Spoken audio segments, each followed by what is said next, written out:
Ibrahim Traoré, face à un embargo international, a pris une décision audacieuse qui allait bouleverser l'économie du Burkina Faso. Dans un contexte où le pays se retrouvait isolé, une solution radicale a émergé. Cultiver du manioc, cette plante résiliente capable de croître même dans des conditions difficiles.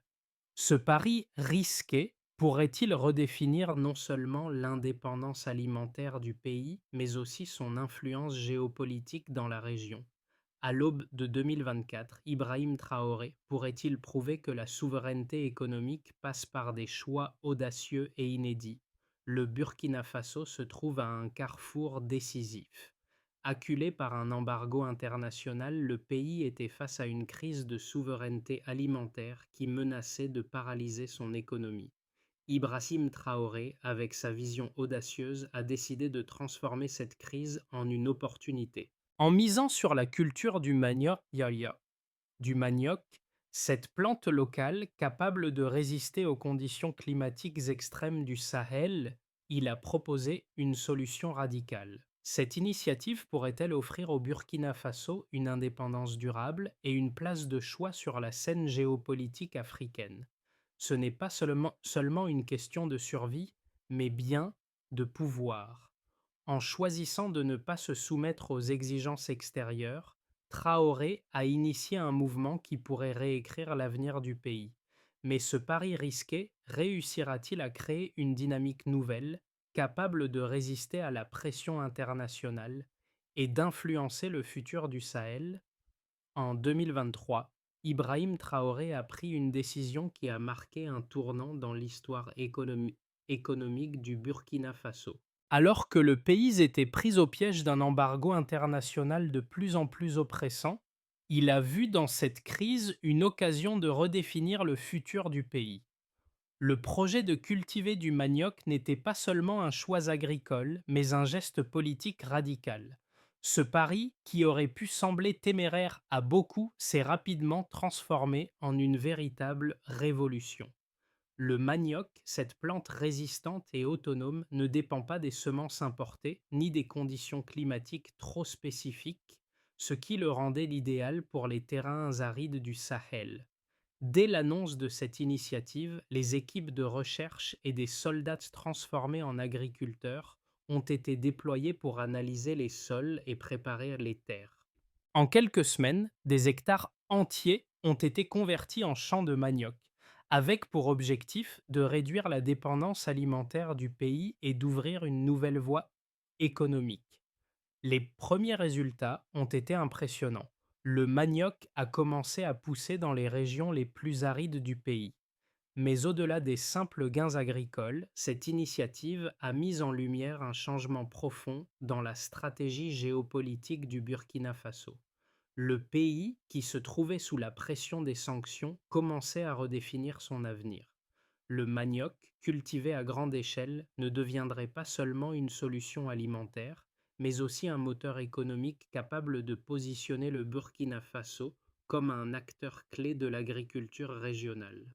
Si cette initiative réussissait, elle pourrait bien constituer le début d'une nouvelle ère de souveraineté et de résilience économique. Toutefois, la question demeurait, ce modèle serait-il suffisamment solide pour résister aux critiques internationales et aux défis internes?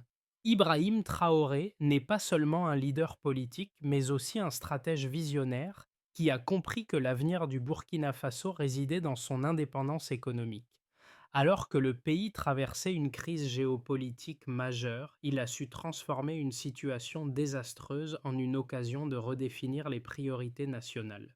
Dès le début, son projet de souveraineté alimentaire à travers la culture du manioc a suscité des scepticismes, mais Traoré est resté déterminé, convaincu que la clé de la survie résidait dans l'autosuffisance.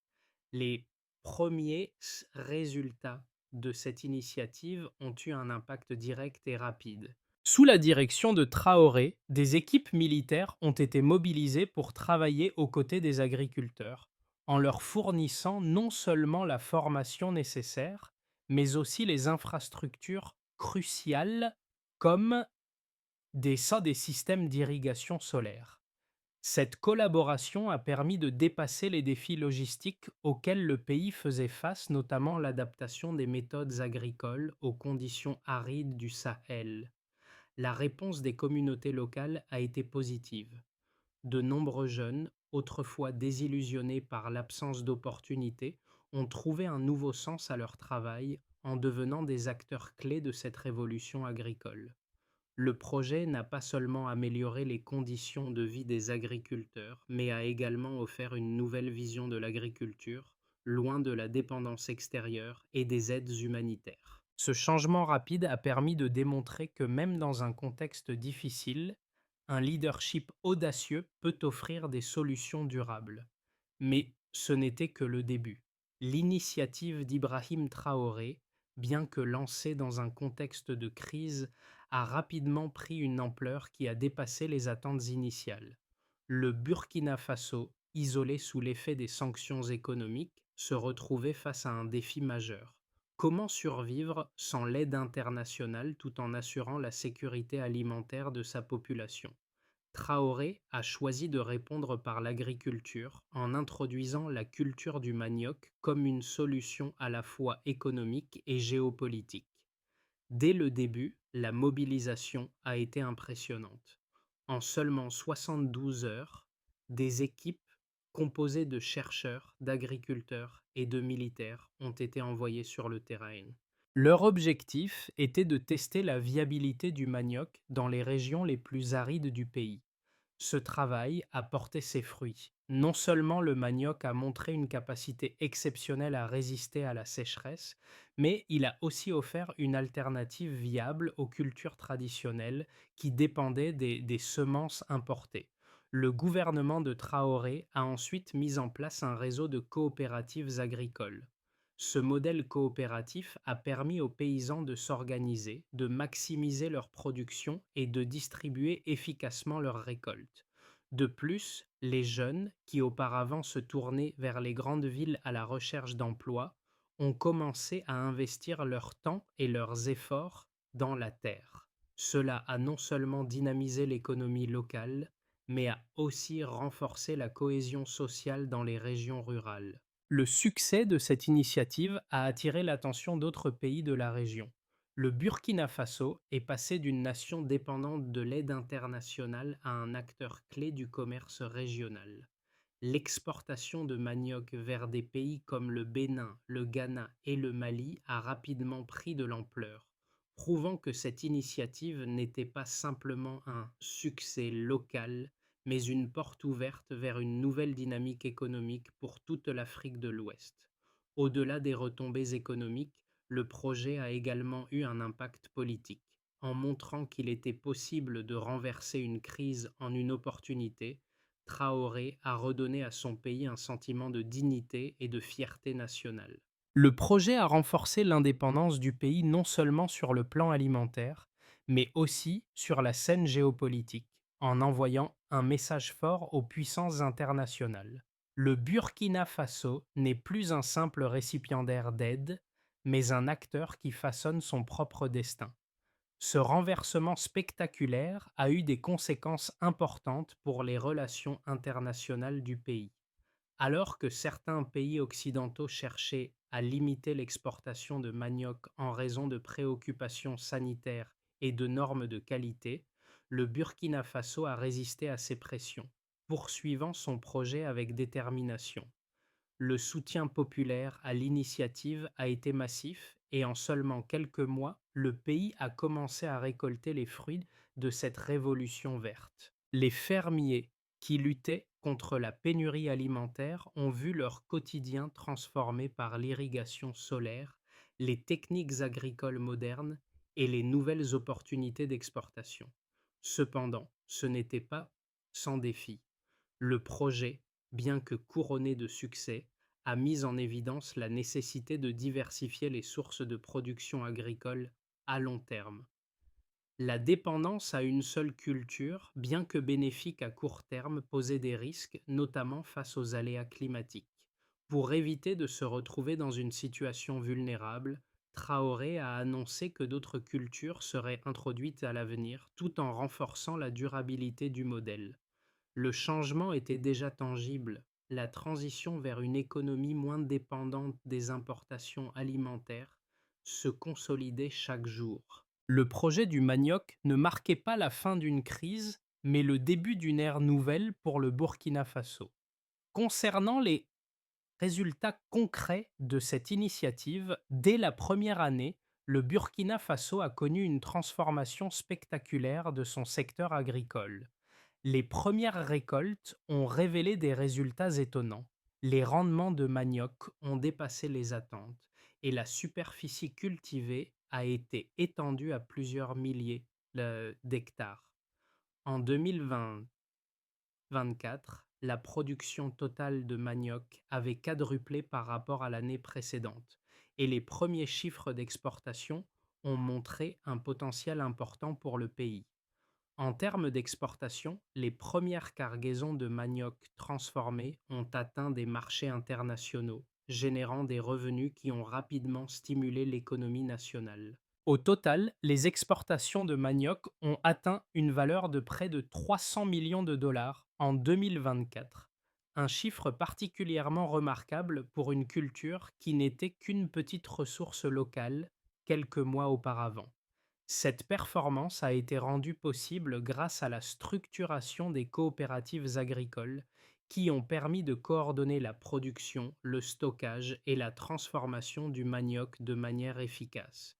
Le projet a également eu un impact sur l'emploi avec la création de plus de 100 000 postes dans les secteurs de l'agriculture, de la transformation et de la logistique.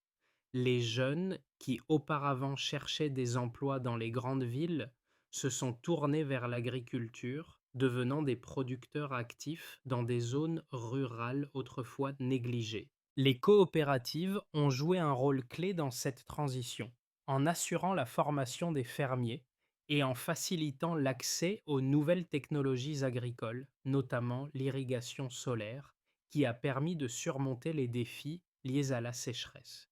Les retombées sociales ont été également considérables. Un élément clé du projet a été la forte participation des femmes qui ont représenté 40% des membres des coopératives agricoles.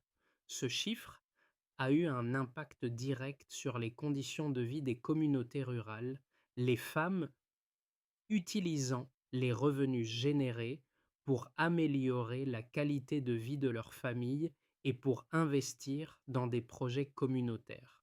L'autonomisation des femmes dans les zones rurales a été l'un des principaux moteurs du succès du projet et a contribué à la réduction de la pauvreté dans ces régions. Les résultats n'ont pas seulement été mesurés en termes économiques, mais aussi en termes d'impact environnemental.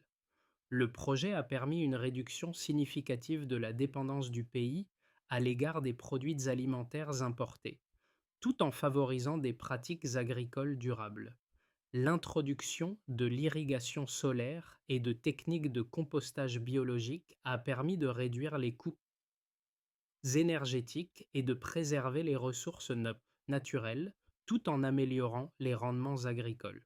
En termes d'infrastructures, le Burkina Faso a connu un bond en avant. Des silos de stockage, des usines de transformation et des infrastructures de transport ont été mises en place pour soutenir la production et l'exportation du manioc. Ce développement a non seulement amélioré l'efficacité du secteur agricole, mais a aussi créé un environnement propice à l'innovation et à la croissance des entreprises locales.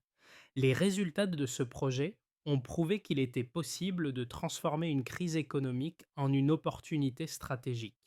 Le Burkina Faso, grâce à la vision audacieuse de Traoré, a réussi à se positionner comme un modèle de souveraineté alimentaire et économique tout en renforçant son rôle sur la scène géopolitique africaine.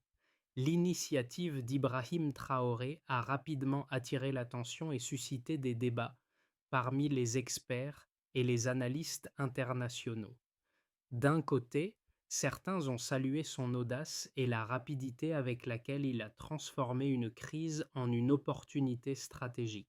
Ils ont vu dans cette décision une vision pragmatique capable de garantir l'indépendance alimentaire du Burkina Faso tout en renforçant sa position géopolitique.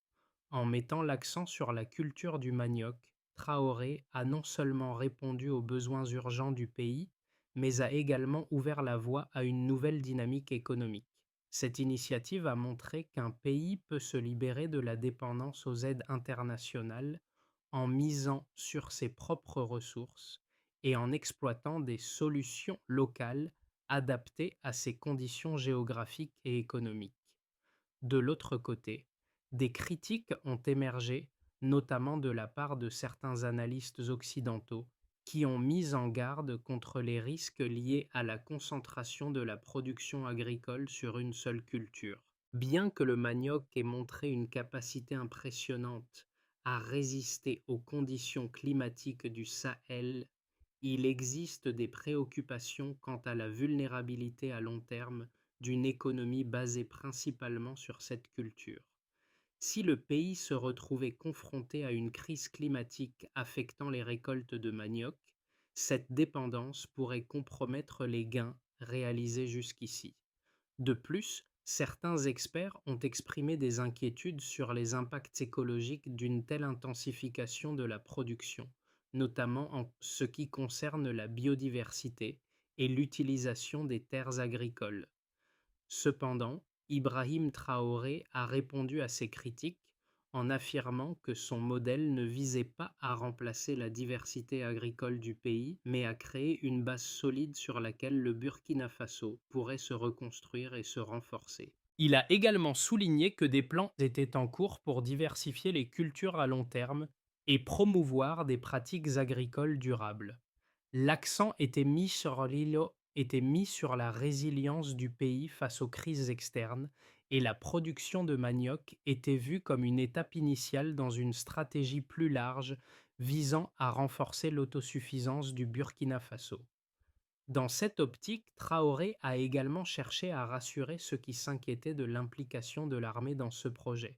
Bien que l'armée ait joué un rôle clé dans la mise en place des infrastructures nécessaires, Traoré a souligné que cette collaboration était temporaire et visait à surmonter les défis immédiats. À long terme, la gestion du projet serait confiée à des civils, notamment à travers les coopératives agricoles, qui assureraient la pérennité et la durabilité du modèle. La véritable portée de l'initiative de Ibrahim Traoré a été révélée lorsque le projet a franchi une étape décisive. Ce qui avait commencé comme une réponse à une crise alimentaire est devenu un pivot stratégique pour l'économie du Burkina Faso. Le succès de la culture du manioc a rapidement dépassé les attentes. En 2020,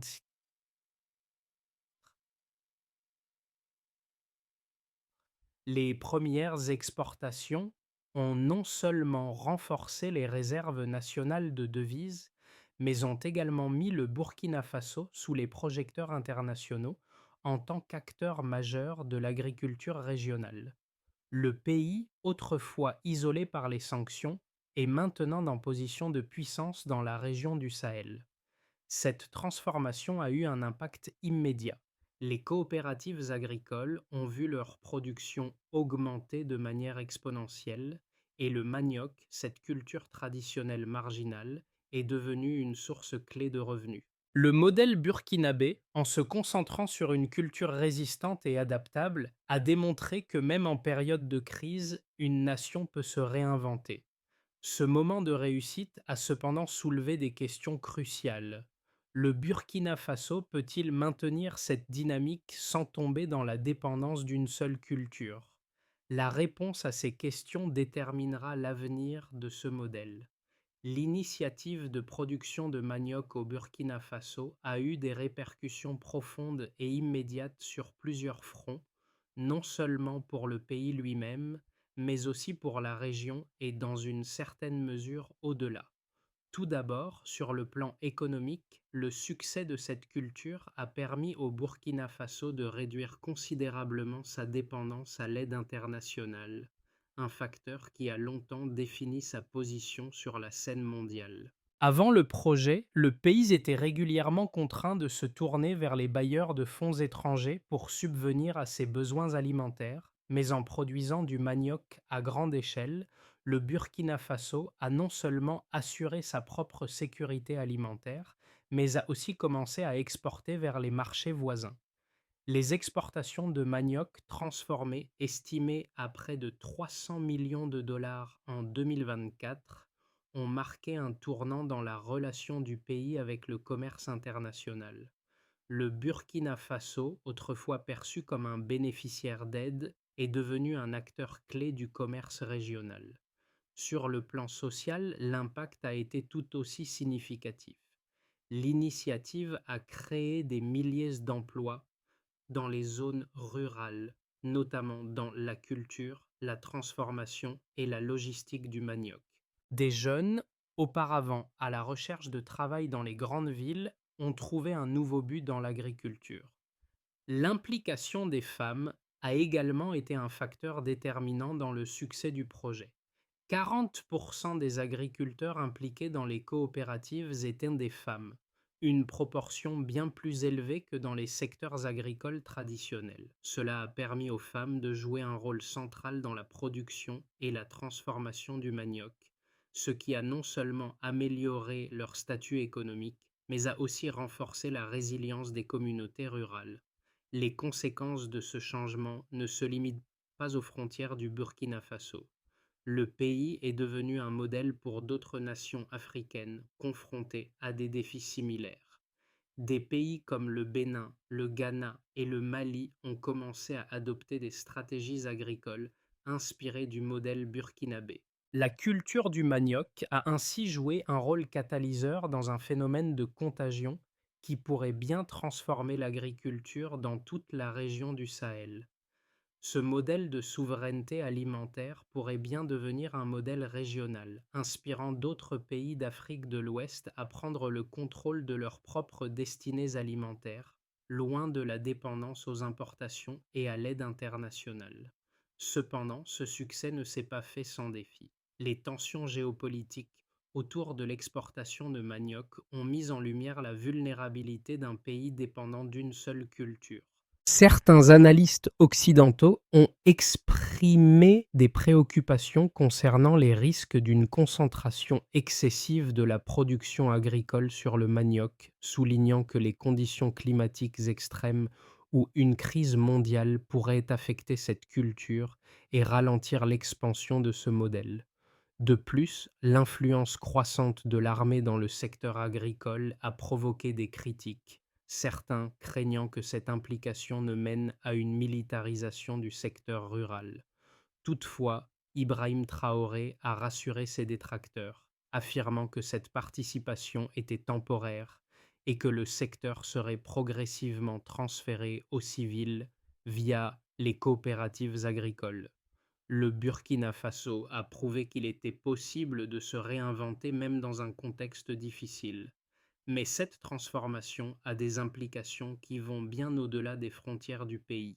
Le Burkina Faso a non seulement renforcé sa position économique, mais a aussi montré à l'Afrique et au monde que la résilience et l'indépendance économique sont possibles même face à l'adversité. À l'aube de 2025, le Burkina Faso se trouve face à trois trajectoires possibles qui définiront l'avenir du modèle initié par Ibrahim Traoré. Le premier scénario, celui de la continuité, repose sur le maintien de la dynamique actuelle. Si la production de manioc poursuit sa croissance, les exportations pourraient atteindre 4 millions de tonnes d'ici 2026, générant environ 1,5 milliard de dollars de revenus. Dans cette configuration, le Burkina Faso deviendrait un fournisseur incontournable d'amidon et de farine pour les marchés d'Afrique de l'Ouest. Les coopératives agricoles poursuivraient leur expansion, consolidant le tissu économique local et réduisant davantage la dépendance du pays aux importations alimentaires. Un second scénario, plus optimiste, imagine un élargissement du modèle burkinabé à d'autres nations africaines. Si des pays comme le Ghana, le Niger ou le Bénin adoptent la même stratégie de souveraineté alimentaire, le Burkina Faso pourrait devenir un pôle régional d'expertise agricole. Dans ce cas, la production dépasserait les 5 millions de tonnes, les revenus agricoles s'envoleraient et le pays s'intégrerait dans des accords commerciaux plus larges, renforçant sa stabilité économique et politique. Le manioc deviendrait alors non seulement un symbole national, mais aussi un instrument de coopération panafricaine. Enfin, un troisième scénario, plus pessimiste, souligne les risques réels auxquels le pays reste exposé. Des conditions climatiques extrêmes, comme des sécheresses prolongées ou des tensions géopolitiques avec les grandes puissances, pourraient ralentir la production et fragiliser les coopératives. L'économie, trop centrée sur une seule culture, subirait une contraction menaçant les gains obtenus. Pour éviter ce scénario, Traoré devra diversifier rapidement les cultures, renforcer les infrastructures de stockage et investir dans les énergies renouvelables afin de stabiliser la production. Entre ces trois chemins, le Burkina Faso joue une partie déterminante. L'avenir dépendra de la capacité du gouvernement à maintenir la cohésion interne, à gérer les partenariats régionaux et à équilibrer la pression internationale. Mais une chose reste certaine, le pari de Ibrahim Traoré a déjà changé la perception du possible pour toute une génération africaine. L'initiative de souveraineté alimentaire du Burkina Faso, pilotée par Ibrahim Traoré, ne concerne pas seulement le pays, mais elle résonne au-delà de ses frontières, touchant les populations d'autres nations du Sahel et d'Afrique de l'Ouest. À travers cette transformation radicale, le Burkina Faso a montré que, face à l'adversité, il est possible non seulement de survivre, mais aussi de prospérer en réinventant son modèle économique. Les jeunes Burkinabés, autrefois désabusés par l'absence de perspective, ont trouvé dans ce projet une nouvelle voie. De nombreux jeunes agriculteurs, autrefois contraints de quitter leur village en quête de travail en ville, se sont tournés vers l'agriculture, transformant la campagne en un lieu d'opportunité et de dignité. Les coopératives agricoles, qui ont pris une place centrale dans ce modèle, ont permis de créer une économie circulaire où chaque acteur joue un rôle essentiel. Les femmes, en particulier, ont trouvé un rôle clé dans la gestion et la transformation du manioc, donnant un nouvel élan à leur autonomie économique. Le projet a ainsi permis d'autonomiser non seulement les individus, mais aussi des communautés entières, et a renforcé le tissu social du pays. À l'échelle régionale, le modèle burkinabé inspire des nations voisines confrontées à des défis similaires. Le Mali, le Bénin et d'autres pays de la région s'intéressent de plus en plus à l'adoption de pratiques agricoles durables inspirées de l'exemple du Burkina Faso. Si cette dynamique se poursuit, elle pourrait non seulement créer un avenir économique plus stable pour le Sahel, mais aussi donner un nouveau visage à l'agriculture africaine, celui d'une Afrique autonome, capable de se nourrir par ses propres moyens et d'affirmer son influence sur la scène mondiale. Pour garantir la pérennité du modèle de souveraineté alimentaire du Burkina Faso, plusieurs étapes doivent être franchies. Tout d'abord, il est crucial de renforcer les infrastructures agricoles existantes. Le pays devra investir davantage dans l'irrigation solaire et les technologies agricoles modernes pour maximiser les rendements, tout en préservant l'environnement. Cela inclut la mise en place de systèmes de stockage sophistiqués pour réduire les pertes post-récolte et garantir une production constante tout au long de l'année.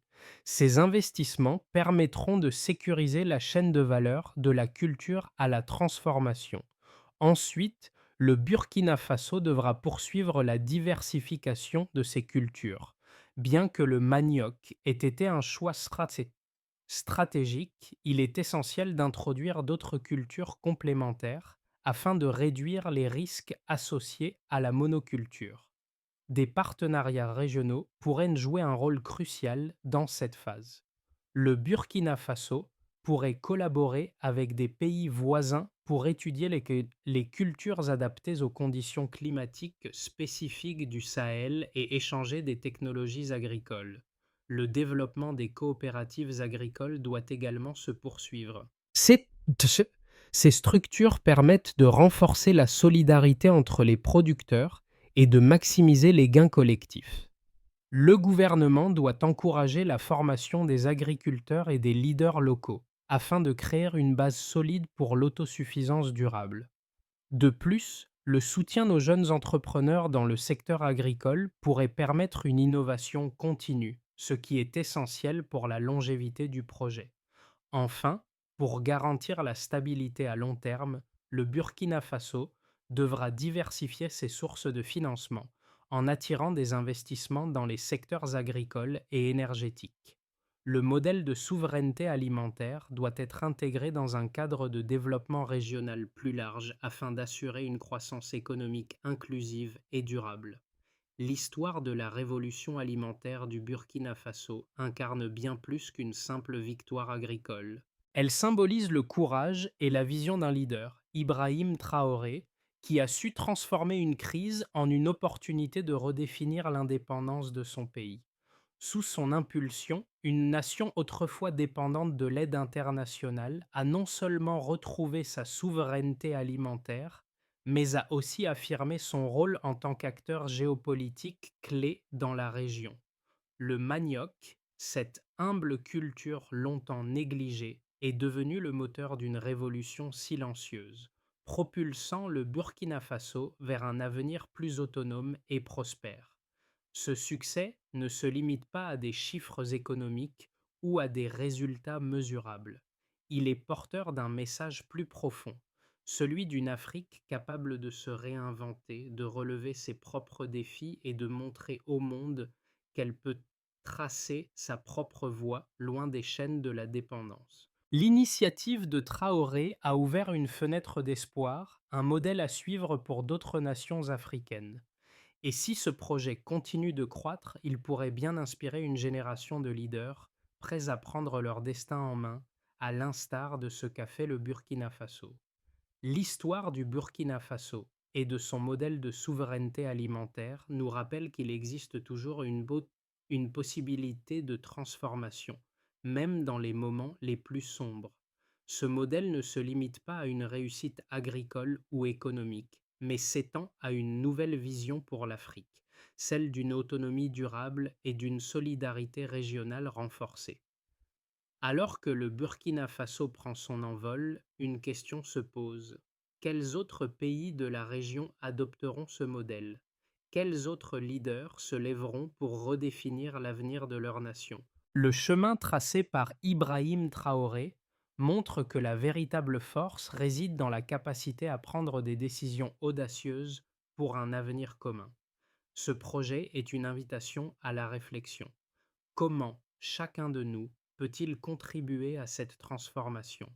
Que vous soyez un acteur du secteur agricole, un leader communautaire ou un citoyen engagé, votre rôle est crucial. Il est temps de repenser notre approche de l'indépendance économique et de l'autosuffisance.